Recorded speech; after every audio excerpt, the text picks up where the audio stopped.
पिछले लेक्चर में अपने ने क्या पढ़ लिया था? अपनों ने पढ़ लिया था यूनिट 4 का पाठ चल रहा था टेट्राहेड्रल कॉम्प्लेक्सेस में किस प्रकार से सीएफटी देखनी है। बाद में सीएफएस से पढ़ा। आज यूनिट सेकंड में फिर से आ जाते हैं जिसमें अपनों ने बात कर ली थी ऑक्टाहेड्रल में काइनेटिक सीएफटी और बीबीटी की, और अपनों ने लेबाइड कॉम्प्लेक्सेस की बात कर ली थी। उसके बाद अपना टॉपिक आता है कौन सा? अपना टॉपिक आता है एसिड हाइड्रोलाइसिस और बेस हाइड्रोलाइसिस। एसिड हाइड्रोलाइसिस क्या है? एसिड हाइड्रोलाइसिस का मतलब है एसिड के प्रेजेंस में क्या होना? हाइड्रोलाइसिस होना, यानी H2 जुड़ जाएगा लिगेंड के कारण और इसमें SN1 और SN2 दोनों क्रिया होगी। और SN1 में क्या होगा? सबसे पहले कार्बोकेटाइन बनेगा, फिर अदर लिगेंड आके जुड़ेगा। तो इस प्रकार की रिएक्शन होगी। एसिड हाइड्रोलाइसिस क्यों कहते हैं? क्योंकि इस रिएक्शन में H2 होता है वो बिहेव लाइक के एसिड की तरह बिहेव करता है, वैसे वह न्यूट्रल होता है। इस कारण से इसको क्या कहते हैं? Acid hydrolysis. तो लिखिए acid hydrolysis. In this type of hydrolysis replacement of a ligand with a water molecule, यानी क्या हो जाता है? एक लिगेंड का क्या हो जाता है? वाटर मोलिक्यूल के साथ रिप्लेसमेंट हो जाता है। सेकंड बात लिखिए aqueous complex formation, so it is called acid hydrolysis। Third बात लिखिए firstly observed NH3। इसके बाद फोर्थ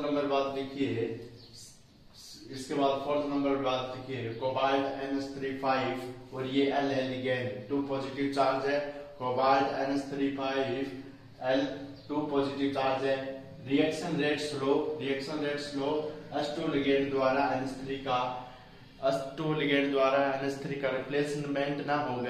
रिप्लेसमेंट ना हो गया, अदर किसी लिगेंड के द्वारा रिप्लेसमेंट होता है, अदर किसी लिगेंड के द्वारा संपन्न होता है। यानी अगर ऐसा कंपाउंड है तो इसमें NH3 का क्या नहीं होगा? लिगेंड के द्वारा, यानी H2 उसको विस्थापित नहीं कर पाएगा क्योंकि कमजोर है वो, और इसके कारण क्या हो जाएगा? अदर लिगेंड जुड़ा हुआ है उसके द्वारा विस्थापन हो जाएगा। यानी लिगेंड अलग है, इसको H2 निकालेगा, इसको नहीं निकालेगा।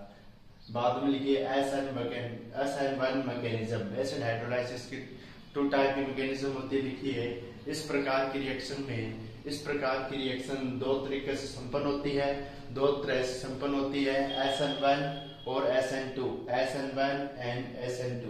अब लिखिए SN1 मैकेनिज्म। देखिए तो इस टाइप की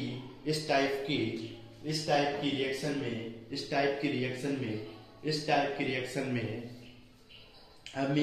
Ma5 पॉजिटिव 5 कोऑर्डिनेट स्टेट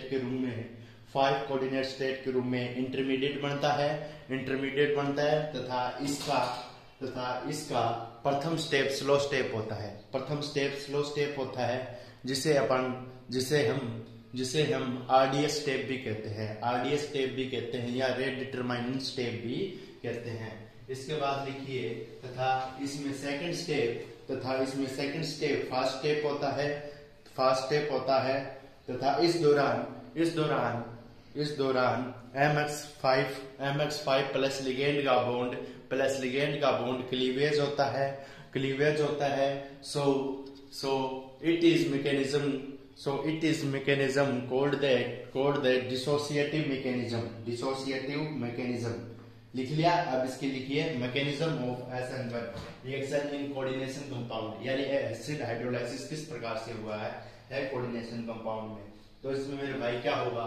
सबसे पहले देखते जा मेरे भाई 5 और ये है एक, कोई भी इसकी ऑक्सीडेशन स्टेट है मेरे भाई, ये X है, RNS मतलब N+ है। अब क्या हुआ इसमें? पहले ये जाएगा नहीं, पहले इन दोनों में प्यार है, बहुत अच्छा वाला प्यार है। वैसा कौन सा प्यार है? बोला मैं तेरे लिए जी रहा हूँ, तुम मेरे लिए जी रही है। लेकिन फिर क्या होगा? दूरियां पैदा हो गई। किसके कारण? अब तक कोई नहीं आया। चलो आर्टिस्ट बोलो तेरे को थोड़ा सा दूर करके देख लेता हूँ, पता तुझे भी चलेगा, तेरे से दूर होगा तू मेरे से प्यार कितना करता है। तो क्या हो जाएगा? X नेगेटिव रूम में पाएगा, X नेगेटिव रूम में बाहर चला जाएगा। Ma5 पॉजिटिव 5 कोऑर्डिनेटेड स्टेट बन जाएगी, इंटरमीडिएट बन गया बहुत ही कम समय के लिए। ट्रांजिशन और इंटरमीडिएट स्टेट में अलग अलग अंतर होता है भाई साहब। ट्रांजिशन में बॉन्ड बनना बॉन्ड टूटना एक साथ होता है, लेकिन इसमें क्या होता है? बॉन्ड बनेगा, इंटरमीडिएट स्टेट में टूटेगा नहीं, और क्या हो जाएगी, कार्बन की बैलेंस दोनों में फालतू होती है, यानी कार्बन की बैलेंस दोनों में ज्यादा होती है। अब इसके बाद क्या करेगा, अब ये फर्स्ट स्टेप हो गया, फर्स्ट स्टेप है। दूसरे में क्या आएगा, जो ये बड़ा है ये क्या आएगा, अब इस पर टेक कौन कर देगा मेरे भाई, H2O कर देगा, क्योंकि अब मौका भी इसके पास, पर इसके पास H2O अपना लोन पर फेंक देगा। अरे फेंक देगा ना रे, कैसे आएगा, सेकंड में क्या आएगा, Ma5 पॉजिटिव पड़ा हुआ है पॉजिटिव। अब इसको प्यार किससे हो जाएगा, लोन पर। लोन पर क्या कहना चाहता है, इसके पास ऑलरेडी से क्या है, कमी है, तो इसको इलेक्ट्रॉन चाहिए। ऐसा थोड़ी कोई और आ जाएगा, इलेक्ट्रॉन चाहिए भाई, इलेक्ट्रॉन कौन देगा, तेरे को दो दे रहा हूँ, ले ले भाई। ये न्यूट्रल देके क्या हो जाएगा, प्लस के रूम में, यानी एक माइनस के रूम में ही है ये, इससे बॉन्ड बना लेगा तो अपना क्या हो जाएगा, Ma5 आ गया, Ma5 इसने अपना क्या दे दिया, बॉन्ड दे दिया। फर्स्ट स्टेप है Ma5, फिर आ जाएगा H2O, Ma5H2O। अब यहाँ पर एक पहले बॉन्ड था, N था, ये था N, अब यहाँ पर X गया, N+1 हो गया ऑक्सीडेशन स्टेट में, ठीक है, बढ़ोतरी। उसके बाद H2O, और यहाँ पर क्या हो गया, N फिर से हो गया, और अपनी क्या हो गई है, पूरी हो गई, क्या हो गई, क्या हो गया, Ma5H2 है, इसने आगे अटैक कर दिया। अटैक करने के बाद Ma5 क्या है, H2 ने बॉन्ड बना लिया, इसकी जिंदगी में H2 आ गया, फिर ये बॉन्ड बन गया और N+1 के रूप में, ठीक है। तो ये कौन सी मैकेनिज्म है, SN1। अब इसमें लिखिए, ये उतार लीजिए, फिर इसके बाद लिखिए SN2 मैकेनिज्म।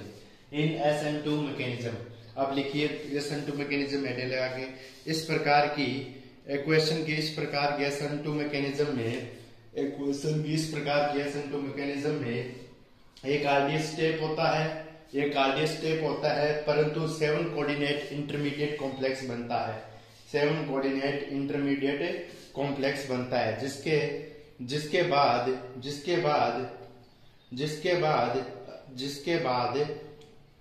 रिलीज हो जाता है, तथा लिविंग ग्रुप तथा एक्स एक्वेटेड प्रोडक्ट बनता है, तथा इसमें लिविंग ग्रुप तथा एक्स एक्वेटेड प्रोडक्ट बनता है, तथा इस स्टेप में, तथा यह स्टेप सेकंड ऑर्डर काइनेटिक्स को फॉलो करता है।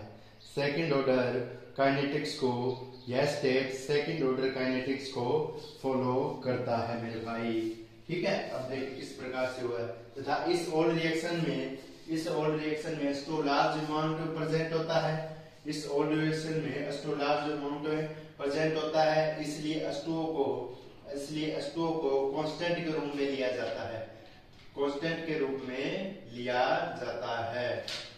इसमें H2 लार्ज अमाउंट में प्रेजेंट होता है, इसलिए H2O को कांस्टेंट के रूप में लिया जाता है।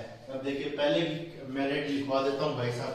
रेट क्या होती है, अभिकारकों को, ठीक है, रेट कांस्टेंट बराबर अभिकारकों के योग की घातांक का योग।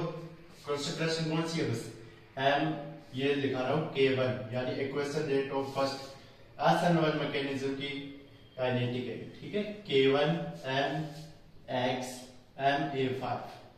Ma5, ठीक है, और X ये था ना, ये सिर्फ रेट इस पे डिपेंड कर रही है, इसलिए कौन सा है, फर्स्ट ऑर्डर काइनेटिक्स। ये है SN1। SN2 की रेट पहले लिखवा दोगे या बाद में, पहले लिखवा देते हैं, नहीं बाद में लिखवाते हैं। तो SN2 मैकेनिज्म देखिए किस प्रकार से हुई है मेरे भाई। SN2 मैकेनिज्म में क्या हुआ है, SN2 मैकेनिज्म में पहले अपने पास बॉन्ड पड़ा है, M है, सेम चीजें हैं, X है, 5 है, और इसमें लिगेंड।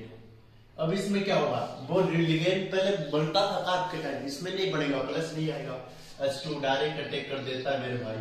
H2 डायरेक्ट करने से क्या होता है, 5 एरा 6 एरा, एक और आ जाए, 7 इंटरमीडिएट बन जाए, 7 आ जाएंगे। आरडीएस स्टेप होता है इसमें भी, ये इस मैकेनिज्म जिसमें आरडीएस स्टेप होता है, वरना SN2 के मैकेनिज्म में आरडीएस नहीं होता, और इसमें क्या आ जाएगा, आरडीएस स्टेप होता है, ठीक है। ये कौन सा स्टेप होता है, आरडीएस स्टेप होता है। और जो क्या होता है, स्लो, हमेशा आरडीएस स्टेप स्लो होता है। कभी ये इसमें जो SN1 का SN2 का है, लेकिन इसमें अंतर कितना होता है, 7 कोऑर्डिनेट स्टेट बनती है। तो M है, X है, 5 है, सेम का सेम है, इसके बाद एक लिगेंड और आ गया, और इसके साथ एक H2 और आ गया, टोटल कितने मेरे भाई हो गया ना, 7 coordinate state, 7 coordinate intermediate state बन गई। इसके बाद क्या होगा, जैसे ये बन जाएगा अब धीरे धीरे एक कोण टूट रहा होगा, एक जा रहा होगा, तो जाने वाला कोण और तोड़ने वाला कोण ये है n। इसके बाद जाने वाला कौन सा है, अब ये क्या हो जाएगा, सेकंड में फास्ट स्टेप होगा, सेकंड में क्या होगा, फास्ट स्टेप, ये होगा फास्ट, सेकंड स्टेप फास्ट, वरना एक स्टेप में हो जाती है, लेकिन इसमें क्या हो जाएगा, पहले तो बॉन्ड बनेगा एक साथ टूट रहा, अब जाएगा कौन, H2 तो जाएगा नहीं, कौन होके जाएगा, मैंने बताया था लिगेंड में इतनी ताकत नहीं है कि H2 को ये रिप्लेस कर दे, नहीं, अब रिप्लेस कौन करेगा, इस लिगेंड को रिप्लेस कर दिया जाएगा, ये इसकी जिंदगी से बाहर चला जाएगा, MX5 और H2O इसका होके रह जाएगा, तो चाहे लिगेंड की स्टेट बनी और L+ या L नेगेटिव लिविंग ग्रुप के रूप में बाहर निकल गया। तो ये है SN2 मैकेनिज्म, जिसे एसोसिएटिव मैकेनिज्म भी अपन क्या कहते हैं, बोलते हैं। कौन सी मैकेनिज्म बोलते हैं इसको, एसोसिएटिव मैकेनिज्म, एसोसिएटिव मैकेनिज्म, ठीक है।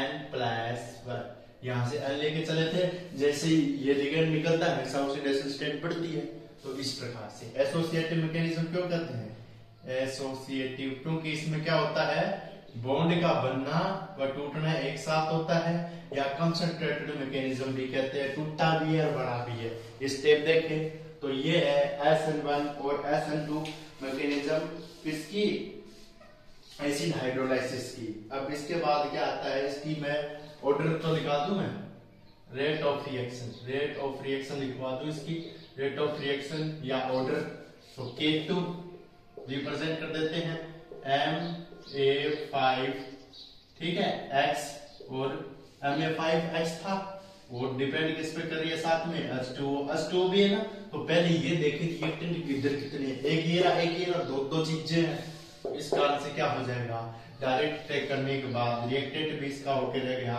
तो अपनी एक इसका और एक इसका, तो रेट ऑफ रिएक्शन क्या होगी, सेकंड ऑर्डर काइनेटिक्स, तो rate of reaction second order kinetics को फॉलो करती है मेरे भाई। इसके बाद अपने दो केस आएंगे, वो बता देंगे अपन वो नेक्स्ट लेक्चर में, जिसमें अपने आएंगे कुछ फैक्टर जिम्मेदार होते हैं इस रिएक्शन के लिए, किस प्रकार से रेट ऑफ इक्वेशन को अपन क्या करते हैं, प्रोवाइड करते हैं, वो पढ़ेंगे नेक्स्ट लेक्चर में।